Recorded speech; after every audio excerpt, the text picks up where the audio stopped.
We leave the heart of the Absolute alive, thanks to you. You did well to defeat Ketheric, but Ketheric was only the first to fall. There are many more battles ahead, and they will not be so easily won. You will need allies.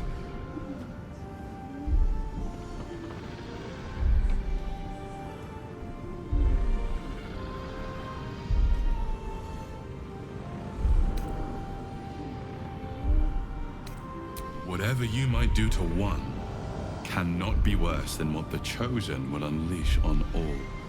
And you are the one who could prevent it. You have the makings of a leader. Your actions have already inspired those around you. But if we are to succeed, we will need others.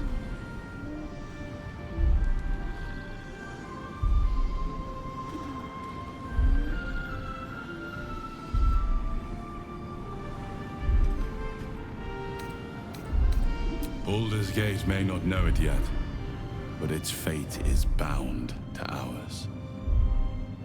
Seek on its streets those whose purpose aligns with our own, and invite them to our cause. Together, we will put an end to the Absolute, the Chosen, all.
As you approach Minthara, you feel her mind reaching out to yours, tentative and curious.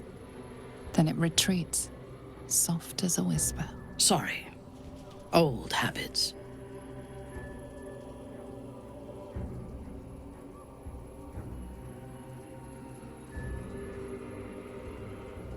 I did not ask permission. When we first met, before moonrise, I intruded on your thoughts without hesitation and took what I needed from your memories. I would not do that again, unless I had reason to think you were hiding something from me. And I do not. I did not think we would ever share anything more than an uneasy alliance, born of our mutual enmity for the Absolute. I was wrong. A deeper bond has grown between us. I trust you. But I would like to touch your thoughts again, now that my mind is my own. May I?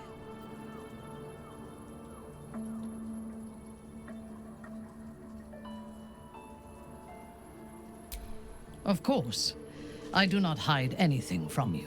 Until my time in the cult of the Absolute, I had spent little time on the surface, except to raid and pillage. I did not expect to find any outside the Underdark who saw the world as I do, and wanted from the world what I want. I did not expect you.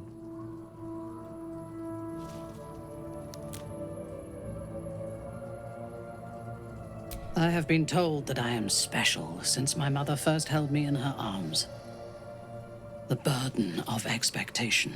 Before the Absolute, I lived a life of certainties. I knew that I was destined for greatness because I was born to it. I also knew that my inherited privilege came with a cost. That the bonds of fellowship and family could be broken by envy and ambition. I could not enjoy the taste of food for fear of poisoning, and I could not enjoy the company of lovers and friends because I feared they hid knives behind their smiles. In spite of the danger, I was happy. I knew myself, and I understood the world around me. Now, nothing is certain. Without Lolth, without the Absolute, without my home, I do not know myself. But you do, I think. Show me myself through your eyes. Let me see what I am to you.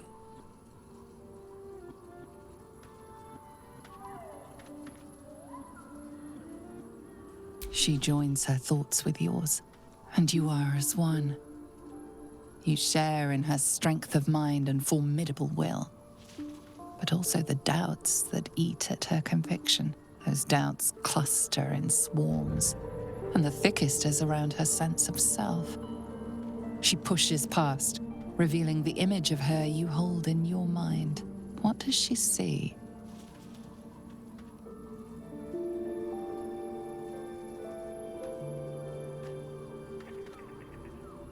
The cold shell of Minthara's mind melts away, and you are drawn into the heart of her, warm, passionate, and dangerous. I have never lacked confidence, but this conflict seems so much bigger than the two of us. It frightens me. I do not know if we will survive it, but whatever life remains to us, I would gladly spend it fighting at your side and lying with you at night.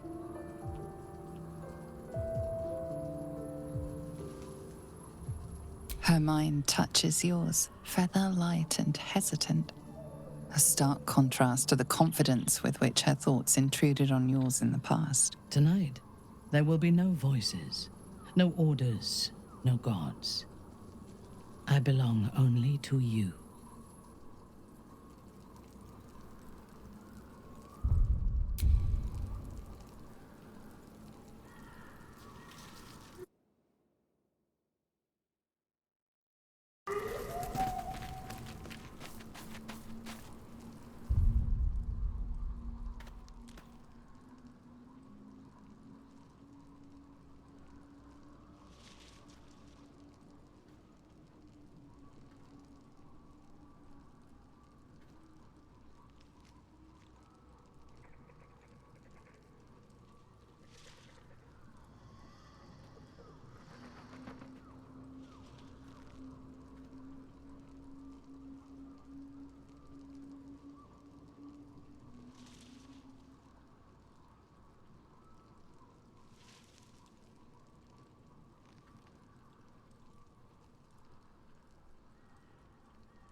I am not yours. You are not mine. Or so I've come to believe. And you favor Minthara, no less. I thought you valued yourself. Minthara certainly doesn't.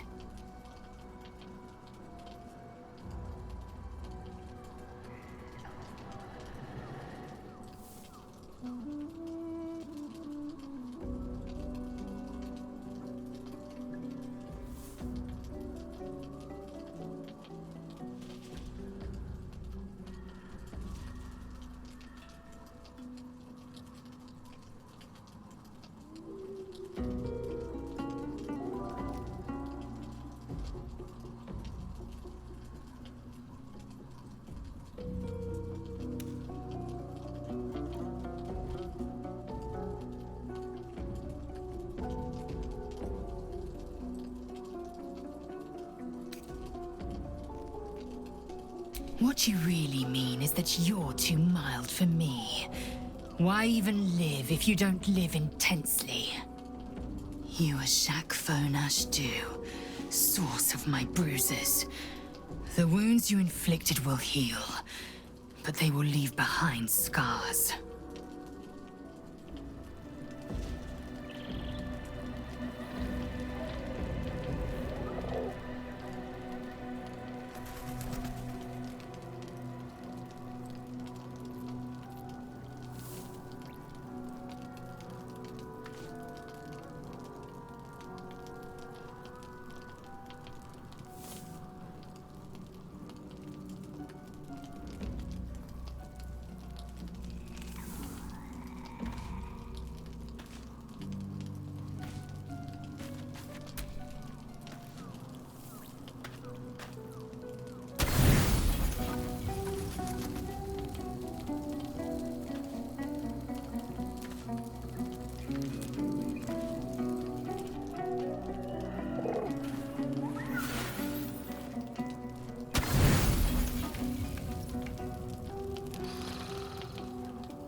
May the darkness protect you.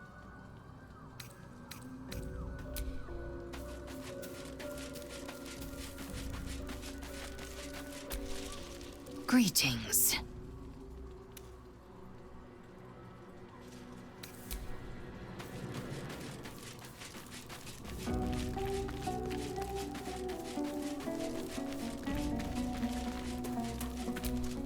You wish to consult me? I take no pleasure in his passing. Whatever faults he may have had, Ketheric was a great leader.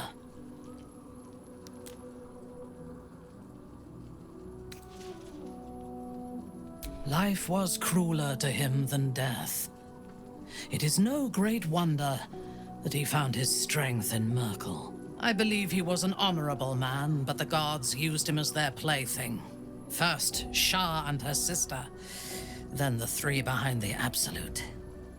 I sympathize.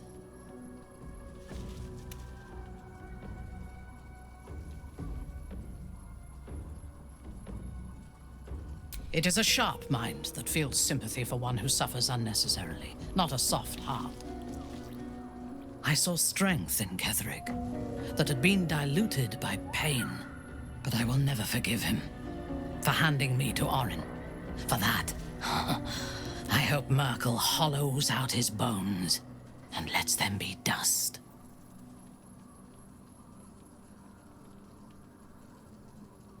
A true soul came to my city preaching a message of togetherness, accompanied by 2 novices.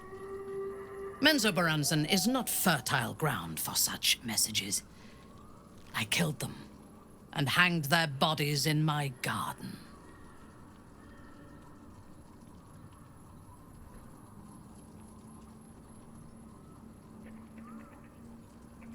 I would have picked prettier corpses if my intentions had been aesthetic.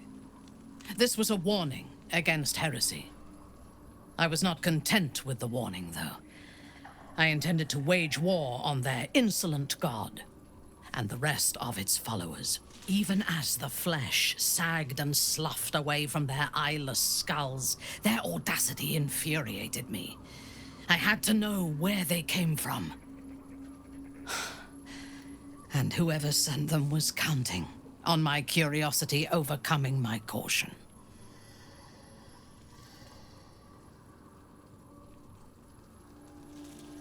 Yes. All it took was a simple act of necromancy, and the corpses told me where I needed to strike. Moonrise Towers.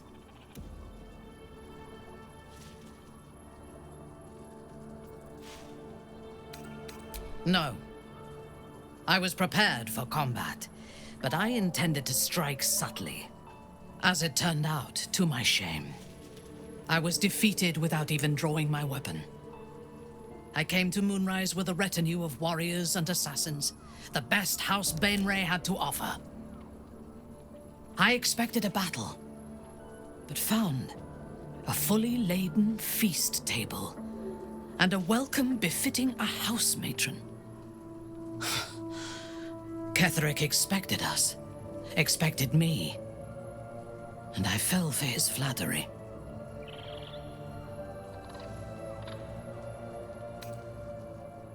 Perhaps I deserved what came after the welcome as well.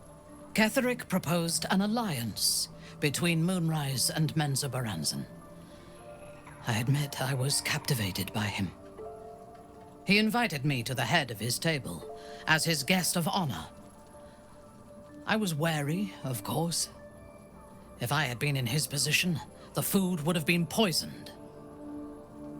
It was not the food I should have been wary of. It was the pale woman at the foot of the table. Orin the Red. We had barely begun to eat when she spoke for the first time. I only caught one word, my name. Then, quick as lightning, she climbed onto the table, a dagger in each hand, and skipped toward me, slicing the throats out of my men as she passed them.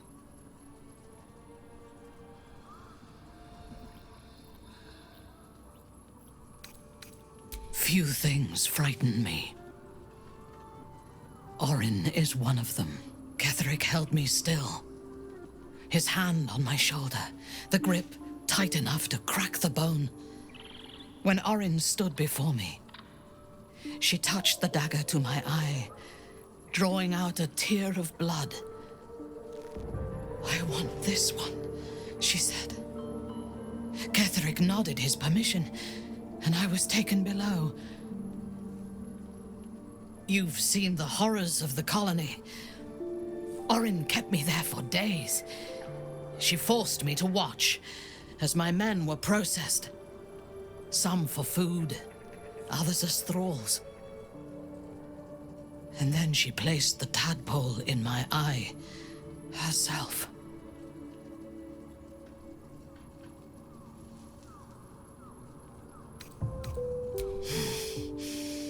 That is certain.